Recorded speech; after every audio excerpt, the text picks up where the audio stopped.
ನಮ್ಮ shop name ಬಂದು ಏಸ್ crafting emporium ಅಂತ. ಇಲ್ಲಿ ನಾವು ಕೇರಳ ಹ್ಯಾಂಡಿಕ್ರಾಫ್ಟ್ಸ್ ಅನ್ನು ತಯಾರಿ ಮಾಡ್ತೀವಿ.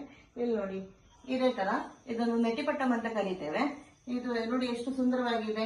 ಗೋಲ್ಡನ್ ಅಲ್ಲಿ ನಮ್ಮ ಪಿಕಾಕ್ ಫೆದರ್ ಇಟ್ಟು ಚಂದ ಮಾಡ್ಕೊಡ್ತೇವೆ. ಈ ತರ ನೋಡಿ ಇದೊಂಥರ ಸುಂದರವಾದದ್ದು. ಇದ್ರಲ್ಲಿ ನಾವು ಅಲ್ಲಿ ನೋಡಿದ್ದೇನಂದ್ರೆ ಗೋಲ್ಡ್ ಮಾತ್ರ ನೋಡಿದ್ವಿ. ಇಲ್ಲಿ ಗೋಲ್ಡ್ ಸಿಲ್ವರ್ ಕಾಂಬಿನೇಷನ್ ಅಲ್ಲಿ ಕೂಡ ಇಲ್ಲಿ ಉಲ್ಲನ್ನೆಲ್ಲ ಇಟ್ಟು ಈ ತರ ಮಾಡ್ತೀವಿ.